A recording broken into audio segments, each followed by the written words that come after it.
네, 오늘 함께해 주실 두 분 소개해드리죠. 김대현 시사평론가, 박창환 자한대 교수 모셨습니다. 어서 오십시오. 네, 안녕하세요. 예. 자, 우선 여야가 합의한 이태원 국정조사 얘기해 보겠습니다.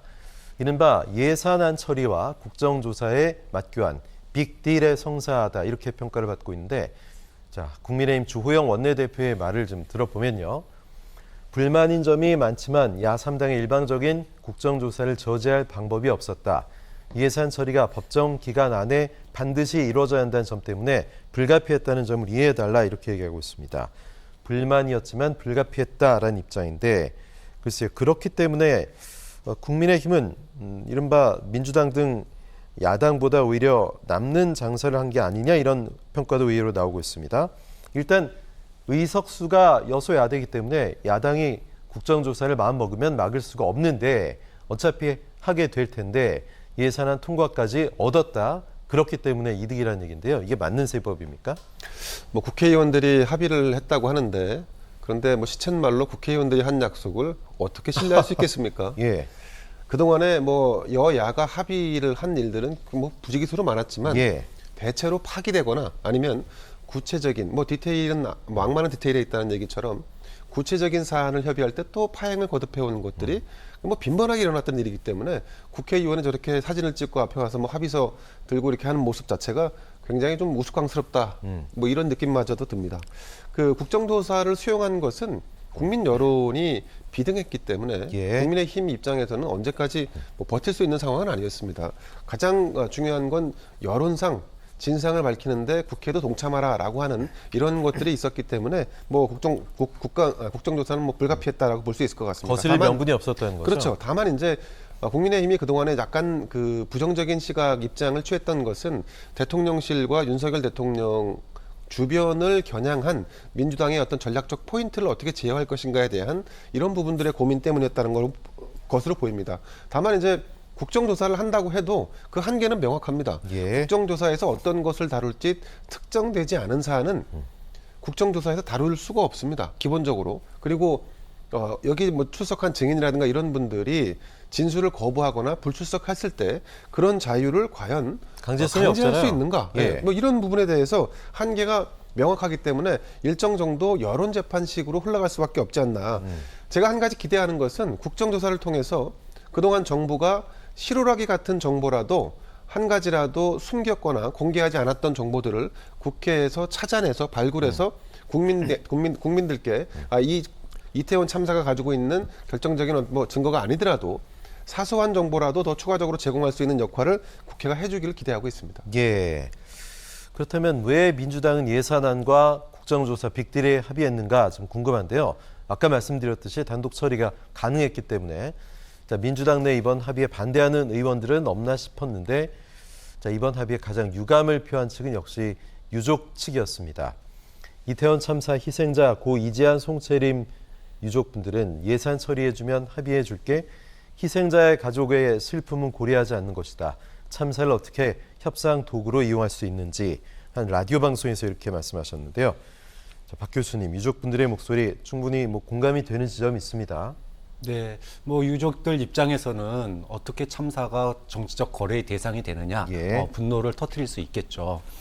사실 어떻게 보면은 당연히 합의해야 되는 걸 갖다가 합의했는데 그게 빅딜이래요. 정말 이상하죠.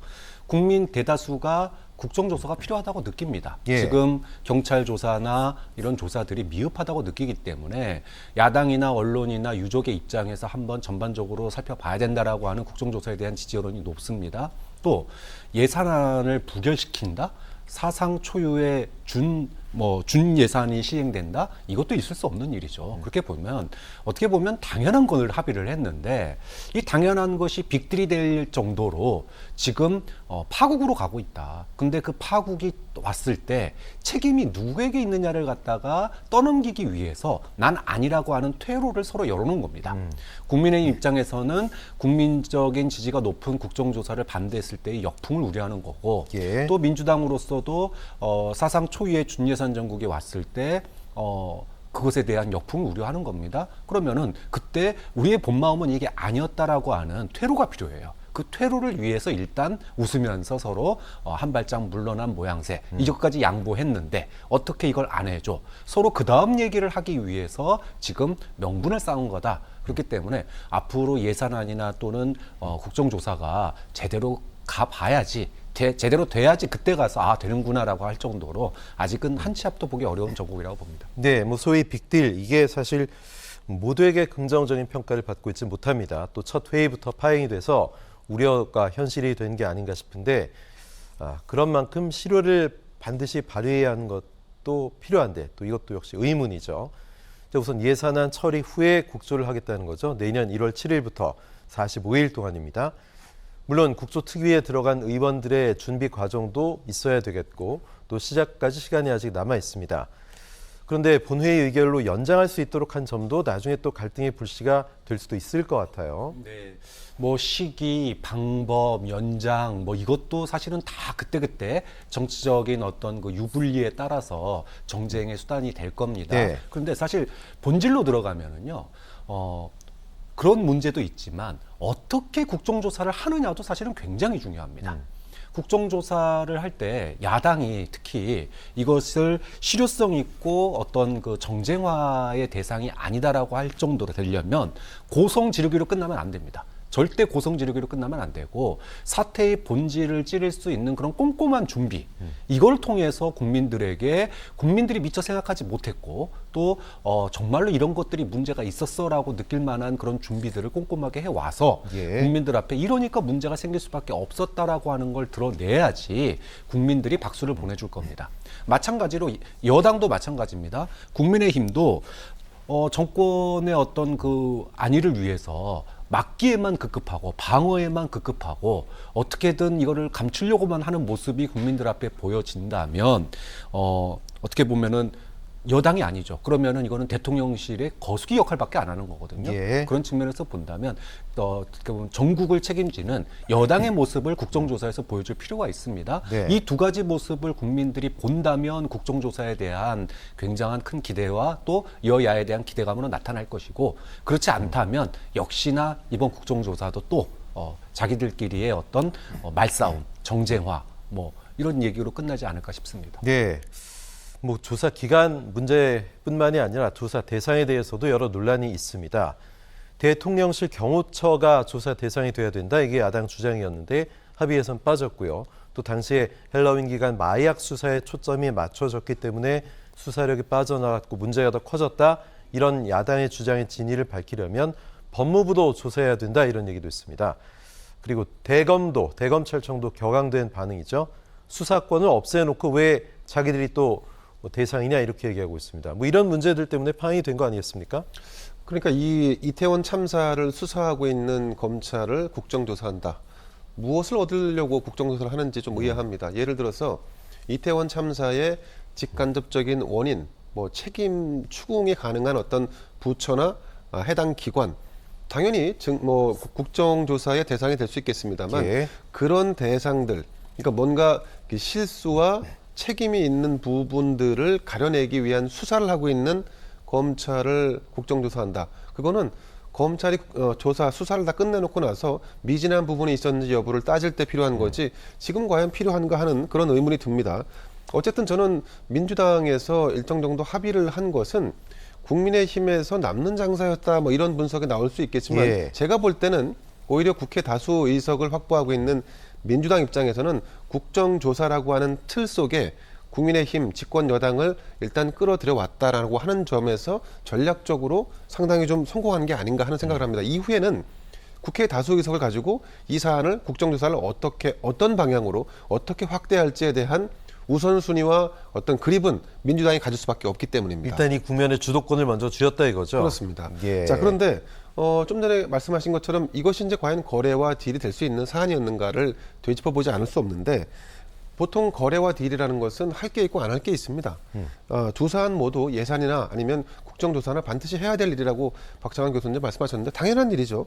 그런데 당리당략에 얽매여서 이걸 가지고 유불리를 따지다 보니까 국민의 감정과는 괴리돼 있는 그래서 국회의 로직에 취해서 움직이는 이런 행태들이 벌어지는 겁니다. 저는 그래서 예. 국정조사에서 뭔가 실질적인 어떤 성과가 있었으면 좋겠습니다만 아마 고성지득이나 아니면 말고식 폭로가 이어지지 않을까. 그래서 이 용두사미로 끝날 가능성이 전 높다라고 보는데 네. 그래서 저는 이 국회의 역할, 국회의 무능함 이런 부분들이 과거 5공화국 때 없어졌던 국회 해산권 이게 다시 부활돼야 되지 않나 예. 하는 이런 생각마저 듭니다. 네, 국정조사 역대 뭐 여러 번 했었습니다.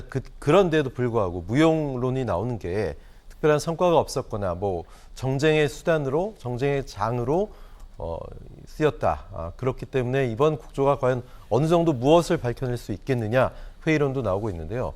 먼저 청문회에 부를 증인 명단 그리고 정부 측의 세부 자료 제출 여부를 갖고 또 큰 쟁점이 한번 될 것 같습니다. 그러니까 정부는 기본적으로 원칙적으로 정보 공개를 모두 해야 한다. 네. 국회의원들이 요구하는 어떤 뭐 문의사항 아니면 질문, 자료 이런 거에 있어서 예외가 없어야 한다. 이것이 진실 구명으로 가는 첫 발이라고 봅니다. 저는 국민에게 정부가 비공개해야 할 정보는 없다라고 봅니다. 예. 아주 개인적인 정보, 예를 들면 주민등록번호 혹은 개인의 실명, 그러니까 익명 처리하고 주민등록번호만 가리면 정부가 국민에게 공개하지 못할 정보는 없다. 그래서 국회의원들도 이 점을 이번 국정조사를 통해서 한번 자리매김할 수 있도록 했으면 좋겠고요. 증인 채택도 저는 원칙적으로 예외가 없어야 한다라고 봅니다. 네. 모두가 다 국회에서 증인 채택을 하면 출석을 해야 한다. 그런데 출석을 할지 말지 또 출석을 해서 증언을 할지 말지에 대한 그 선택의 자유는 개인에게 있다. 이걸 국가가 강요할 수 없다는 점에 예. 대해서는 또 국회가 나름대로 원칙을 좀 지켰으면 좋겠고 국민의힘에 한 가지 당부를 하자면 여야가 어쨌든 국정조사를 하자라고 합의를 한 이상 국민의힘도 어떤 정부를 견제한다는 측면에서 의회가 행정부를 견제한다는 측면에서 어떤 방어 논리가 아니라 적극적으로 진상규명을 하려고 하는 이런 노력을 좀 기울여야 하지 않을까 이런 기대를 합니다. 예. 또 하나 떠오르는 논란이 있는데요. 지난 2016년이었죠. 이른바 최순실 게이트 국조 당시 여당 간사였던 이완영 전 의원. 굉장히 논점을 벗어난 질문으로 물의를 빚다가 결국 간사직을 사퇴한 일도 있었습니다. 자, 어떤 일이었는지 기억났습니까? 당시 국회 현장 영상 직접 한번 보고 오겠습니다. 민주당의 피의원이 여의도에 있는 한정식 집에서 고영태 정인과 두 차례 장시간 만나는 것도 있었다고 합니다. 이런 것을 두고 정인 위정교사로 몰아가며 지금까지 우리 국조특위가 이루어낸 성과까지도 전부 부정당하는 그런 상황이 올 수도 있다. 그런 절박한 위기의식을 느끼고 위증교사 논란이 끊임없이 지속돼서 간다면 정작 중요한 부분을 놓쳐버릴 수 있다. 억울하든지 안 억울하든지 간에 사보임 절차를 좀 밟아주셨으면 합니다. 네, 이완영 전 의원 최서원 씨 최측근들과 만나서 사전 청문회 위증을 했다는 의혹으로 당시 국정조사가 큰 혼란에 빠진 적이 있죠. 당시처럼 국민의힘 특위 위원들 가운데 일부가 진상규명에 동참하는 모습을 보이지만 정보 엄호를 위한 활동을 한다면 또 이런 일이 벌어지지 말란 법도 없습니다. 박 교수님, 이번에 좀 저런 일은 재발되지 말아야 되겠어요. 뭐 아까 김대현 평론가 말씀처럼 고성 지르기와 또는 정부를 막아주기 급급한 예. 모습 뭐 충분히 예상할 수 있습니다. 자, 그럼에도 불구하고 저는 이번 만약에 국정조사가 열리게 된다면 네. 이 국정조사가 가지게 되는 의미가 굉장히 크다고 봅니다. 왜냐하면 총선 때까지 선거가 없어요. 선거가 이벤트라고 하는 선거가 없을 때 예. 국민들은 여야의 어느 편을 들어줄 것인가라고 하는 주요 판단 기준들이 있습니다. 일단은 뭐 민생이 있을 거고, 그 다음에 정치적인 사건들이 있을 거고. 그런데 지금 쭉 여러 가지 사건들이 있었지만 이태원 참사만큼 굵직한 사안이 없어요. 예. 그러면 이태원 참사를 둘러싸고 국민 누구에게나 일어날 수 있는 참사였는데 이것을 두고 여야가 어떤 모습을 보여주느냐가 총선 전략에 그대로 드러나는 겁니다. 국민의힘이 우려대로 정말로 뭐 정부나 아니면은 정권을 막는데 급급한 진실 규명보다 또는 사건의 본질보다 사건의 본질을 흐리고 정권의 어떤 호도 이런 모습만 나타낸다면 이거는 이제 총선 전략이 어떻게 갈지 국민의힘의 총선 전략이 어떻게 갈지를 미리 보여주는 거거든요. 좀 그런 점에서 저는 뭐 원래 기대대로 기대를 안 할 게 아니라 아까 말씀드렸던 것처럼 야당은 야당대로 근거를 가지고 비판을 하고 여당은 무조건 방어하기가 아니라 더 국민들이 더 안전하고 더 행복한 그런 나라를 살 수 예. 있는 그런 문제점을 밝히는데 전념하는 게 쓴소리 할 수 있는 여당인지를 보여주는 계기가 저는 필요하다고 보고 그게 국정조사가 됐으면 합니다. 네, 이런 가운데 용산 대통령실은 이번 국정조사 합의에 대해서 불편한 심기를 드러내는 듯한 느낌이 납니다. 글쎄요, 대통령실이 국조 대상, 이 정쟁으로 휘말리는 거에 대해서 상당히 좀 우려를 표한 것 같은데 박 교수님 어떻게 보십니까? 뭐 대통령실로서는 정치적 책임이 다시 부각될까 봐. 그렇죠. 다시 부각되는 것에 대해서 부담감이 크겠죠. 예. 어떻게든 참사의 그 후폭풍을 갖다가 수사를 하고 그리고 정면 돌파를 하려고 그러고 지지율도 조금은 다시 이제 좀 회복하는 모양새인데 이 상황에서 다시금 대통령실의 어떤 잘잘못이 작더라도 드러나게 된다면 정치적 책임에서 자유로워질 수 없거든요.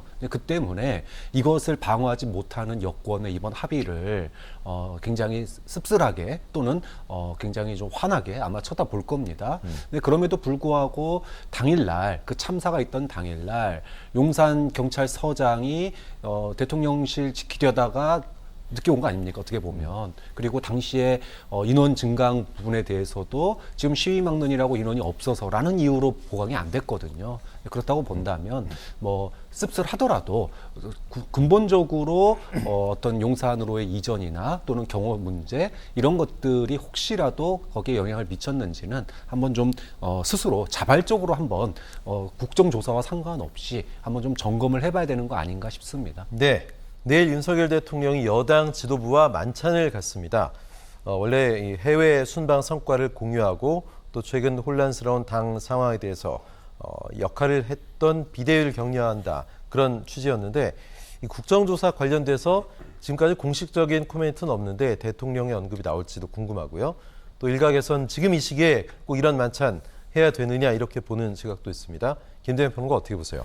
그러니까 여야가 국정조사와 관련된 합의를 했다는 것은 대통령실에서 여당인 국민의힘 지도부에 일정 정도 합의의 권한을 넘겼고 그 합의에 준하는 뭐 결론을 내린 부분에 대해서 대통령실이 뭐 조금 언짢을 수 있겠지만 만족스럽지 않을 수 있지만 대통령은 이미 다 인지하고 있고 사전 교감을 했다 이렇게 보는 게 맞을 것 같고요. 저는 이렇게 대통령이 여당의 어떤 지도부와 소통을 하는 것 굉장히 좀 많으면 많을수록 좋다라고 생각을 합니다. 그런데 지금 여당 지도부와 공개적으로 만난다라고 하는 것에 의미를 좀 부여할 수 있을 것 같은데 그냥 개인적으로 사적으로 만날 수 있거나 얼마 전에 이제 입주한 관저에서 만날 수도 있고 또 비공개로 충분히 만날 수가 있습니다. 그럼에도 불구하고 여당 지도부를 대통령실에 불러서 공개적으로 만난다라고 하는 것은 지금 당정청이 당정 용산이 하나로 일치감 있게 움직인다. 그러면서 동시에 향후에 있을 전당대회와 총선까지 대통령의 영향력을 어떻게 강화시킬지에 대한 참모들의 어떤 대응 매뉴얼에 따라서 움직이고 있는 것이 아닌가라고 생각이 들고요. 네. 뭐 대통령실은 예산안 처리 이후에도 이 영향력 확대와 관련된 부분에 대해서는 조금 더 구체적인 어떤 기획안들, 정무적인 어떤 기획안들이 좀 나올 것으로 저는 개인적으로 생각을 합니다. 예. 여기에 한 가지 더 보태자고 한다면 그러면 야당 대표인 이재명 대표와 그러니까 여야 영수회담은 언제쯤 가능할까? 예. 저는 이 부분에 대해서도 대통령이 조금 더 유연한 자세를 좀 취할 필요가 있다. 그래서 가급적이면 빠른 시일 내에 여야 영수회담을 하면서 대통령이 국회에서 여야를 가리지 않고 소통하는 모습을 보여주는 게 훨씬 더 가치 있는 일이다. 네. 그런데 일각에서는 지금 수사를 받고 있는 이재명 대표 측과 그러니까 야당 지도부와 만나는 것이 잘못된 시그널을 줄 수 있다. 뭐 혹은 뭐 이런 식의 이유를 들어서 만나면 안 된다라고 이렇게 조언을 하는 것 같은데 저는 오히려 역설적으로 지금처럼 야당의 협조가 필요한 시기가 없지 않습니까? 네. 그러니까 이런 상황에서 대통령이 수사는 수사대로 뭐 하는 것이고 그건 수사기관에서 알아서 하는 문제고 대통령은 어쨌든 국회와 또 야당과 소통하는 모습을 보여주는 것이 매우 의미 있고 진전된 모습으로 비춰질 가능성이 높다라고 봅니다. 네.